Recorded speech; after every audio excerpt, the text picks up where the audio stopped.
രണ്ട് ദിനവൃത്താന്തം അധ്യായം 16. ആസയുടെ വാഴ്ചയുടെ 36-ാം ആണ്ടിൽ ഇസ്രായേൽ രാജാവായ ബയശ യഹൂദയ്ക്ക് നേരെ വന്ന് യഹൂദ രാജാവായ ആസയുടെ അടുക്കൽ വരത്തുപോക്കിന് ആരെയും സമ്മതിക്കാത്തവണ്ണം രാമയെ പണിതുറപ്പിച്ചു. അപ്പോൾ ആസ യഹോവയുടെ ആലയത്തിലെയും രാജധാനിയിലെയും ഭണ്ഡാരങ്ങളിൽ നിന്ന് വെള്ളിയും പൊന്നും എടുത്ത് ദമശ്ശേക്കിൽ വസിച്ച അരാം രാജാവായ ബെൻഹദദിന് കൊടുത്തയച്ചു. എനിക്ക് നിനക്ക് എന്റെ അപ്പനും നിന്റെ അപ്പനും തമ്മിൽ സഖ്യമുണ്ടല്ലോ. ഇതാ ഞാൻ നിനക്ക് വെള്ളിയും പൊന്നും കൊടുത്തയക്കുന്നു. ഇസ്രായേൽ രാജാവായ ബയശ എന്നെ വിട്ടുപോകേണ്ടതിന് നീ ചെന്ന് അവനോടുള്ള നിന്റെ സഖ്യത ത്യജിക്കാനോ എന്ന് പറഞ്ഞു. ബെൻഹദദ് ആസ രാജാവിന്റെ വാക്ക് കേട്ട് തന്റെ സേനാധിപതിമാരെ ഇസ്രായേൽ പട്ടണങ്ങൾക്ക് നേരെ അയച്ചു. അവർ ഈയോനും ദാനും ആബേൽ മയ്യീമും നഫ്താലിയുടെ സകല സംഭാര നഗരങ്ങളും പിടിച്ചടക്കി. ബയശ ഇത് കേട്ടപ്പോൾ രാമയെ പണിയും തന്റെ പ്രവൃത്തി നിർത്തിവെച്ചു.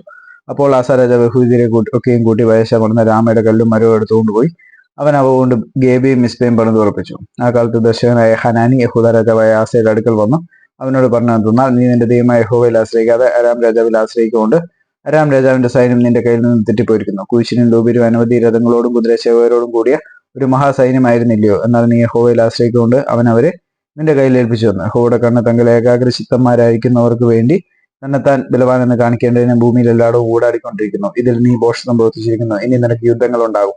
അപ്പോൾ ആസ ദർശകനോട് ക്രുദ്ധിച്ച് അവനെ കാരാഗൃഹത്തിലാക്കി. ഈ കാര്യനിമിത്തം അവനോട് ഉഗ്രകോപം ഉണ്ടായിരുന്നു. ആ സമയത്ത് ആസ ജനത്തിൽ ചിലരെ പീഡിപ്പിച്ചു. ആസയുടെ വൃത്താന്തങ്ങൾ ആദ്യ അവസാനം യഹൂദയിലെയും ഇസ്രായേലിലെയും രാജാക്കന്മാരുടെ പുസ്തകത്തിൽ എഴുതിയിരിക്കുന്നുവല്ലോ. ആസയ്ക്ക് തന്റെ വാഴ്ചയുടെ 39-ാം ആണ്ടിൽ കാലിൽ ദീനം പിടിച്ചു. ദീനം അതികഠിനമായിരുന്നു. എന്നാൽ അവൻ തന്റെ ദീനത്തിൽ യഹോവയല്ല വൈദ്യന്മാരെ അത്ര അന്വേഷിച്ചത്. ആസ തന്റെ പിതാക്കന്മാരെ പോലെ നിദ്ര പ്രാപിച്ചു. തന്റെ വാഴ്ചയുടെ 41-ാം ആണ്ടിൽ മരിച്ചു. അവൻ ദാവീദിന്റെ നഗരത്തിൽ തനിക്കായിട്ട് വെട്ടിച്ചിരുന്ന സ്വന്തം കല്ലറയിൽ അവനെ അടക്കം ചെയ്തു. വൈദ്യന്മാരുടെ യോഗപ്രകാരം ഉണ്ടാക്കിയ സുഗന്ധവർഗവും പലതരം പരിമള സാധനങ്ങളും നിറച്ചിരുന്ന ശയ്യമേൽ അവനെ കടത്തുകയും അവന് വേണ്ടി എത്രയും വലിയൊരു ദഹനം കഴിക്കുകയും ചെയ്തു.